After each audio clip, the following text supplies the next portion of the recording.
નમસ્કાર. તો ચાલો આજે આપણે ઉત્તર ભારતના એક એવા ઉત્સાહભર્યા તહેવાર વિશે જાણીએ જે ખેતરોથી લઈને ઘર સુધી એક નવી જ ઊર્જા અને આનંદ લઈને આવે છે. જી હા, આપણે વાત કરી રહ્યા છીએ લોહરીની. આ સવાલ સીધો જ આપણને તહેવારના મૂળ સુધી લઈ જાય છે. જરા વિચારો, એક એવી ઉજવણી વિશે જે ધરતી માતાનો આભાર માનવાનો મોકો આપે અને આખા સમુદાયને એકસાથે જોડે. તો ચાલો શરૂઆત કરીએ લોહરીના પરિચયથી. આ છે પ્રકાશ અને લણણીનો તહેવાર, અને ખાસ કરીને ઉત્તર ભારતમાં તો એની ઉજવણી ખૂબ જ ધામધૂમથી થાય છે. લોહરી ક્યારે આવે તો એની તારીખ નક્કી જ છે, દર વર્ષે 13 જાન્યુઆરી. અને આ તારીખ ખાસ છે કારણ કે એ શિયાળાના અંત અને લાંબા ગરમ દિવસોની શરૂઆતનો સંકેત આપે છે. પણ લોહરીની અસલી મજા ક્યાં માણવા મળે?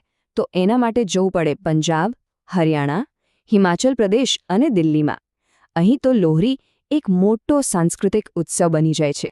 તો આ તો થઈ ઉજવણીની વાત. પણ લોહરી ઉજવાય છે શા માટે?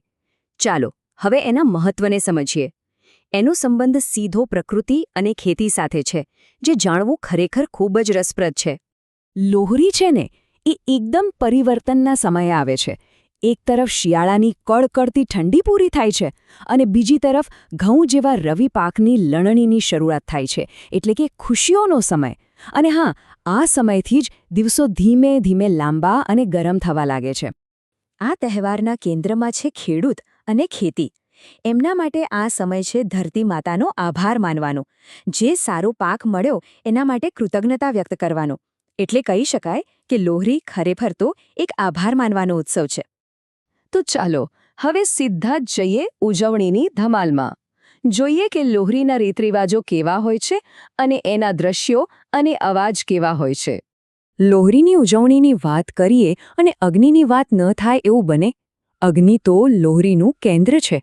સાંજના સમયે લોકો ખુલ્લી જગ્યામાં ભેગા મળીને અગ્નિ પ્રગટાવે છે. અને આ અગ્નિ માત્ર અગ્નિ નથી, એ શુદ્ધતા, પોઝિટિવ એનર્જી અને સમૃદ્ધિનું પ્રતીક છે. પછી શરૂ થાય છે પરિક્રમા. લોકો આ પવિત્ર અગ્નિની આસપાસ ફરે છે અને એમાં કંઈક અર્પણ કરે છે. શું અર્પણ કરે છે? તો તલ, મગફળી, મકાઈ અને ગોળમાંથી બનેલી રેવડી અને ગજક જેવી મીઠાઈઓ. આ બધું અર્પણ કરીને આવનારા વર્ષમાં સમૃદ્ધિ અને સારા સ્વાસ્થ્ય માટે પ્રાર્થના કરવામાં આવે છે. લોહરીની ઉજવણી સાથે એક લોકનાયકની વાર્તા પણ જોડાયેલી છે. એમનું નામ છે દુલ્લા ભટ્ટી. એમને ગરીબો અને જરૂરિયાતમંદોના મસીહા માનવામાં આવતા હતા. એટલે જ લોહરીના ગીતોમાં આજે પણ એમની વીરતાની ગાથાઓ ગવાય છે. અને પછી વાતાવરણમાં ગુંજે છે ઢોલના તાલ. પુરુષો પૂરા જોશ સાથે ભાંગડા કરે છે, તો મહિલાઓ ખૂબ જ સુંદર રીતે ગિદ્દા નૃત્ય કરે છે.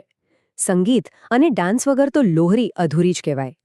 ડાન્સ અને સંગીત પછી વાત આવે છે સ્વાદ અને સંબંધોની. ચાલો જોઈએ કે લોહરીમાં ભોજન, પરિવાર અને ઉત્સવનો સંગમ કેવી રીતે થાય છે. લોહરીના ભોજનની વાત આવે એટલે મોંમાં પાણી આવી જાય.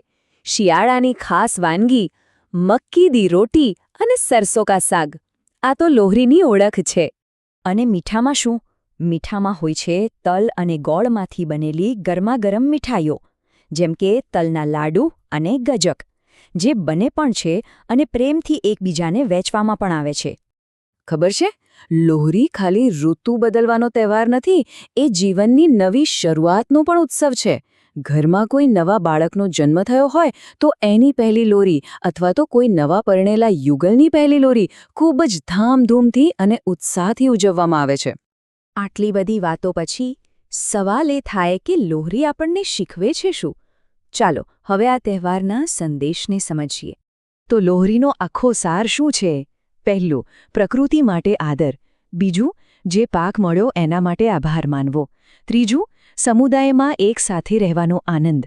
અને ચોથું, પ્રેમ અને સહકારથી એકબીજા સાથે વહેંચણી કરવી. આ જ તો છે લોહરીના મૂળભૂત મૂલ્યો. અને હવે અંતમાં એક સવાલ જે આપણે સૌએ પોતાની જાતને પૂછવો જોઈએ.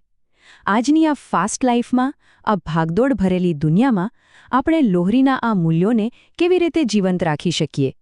પ્રકૃતિ સાથેનું જોડાણ અને લોકો સાથેની એકતા, એને આપણા જીવનમાં કેવી રીતે પાછા લાવી શકીએ?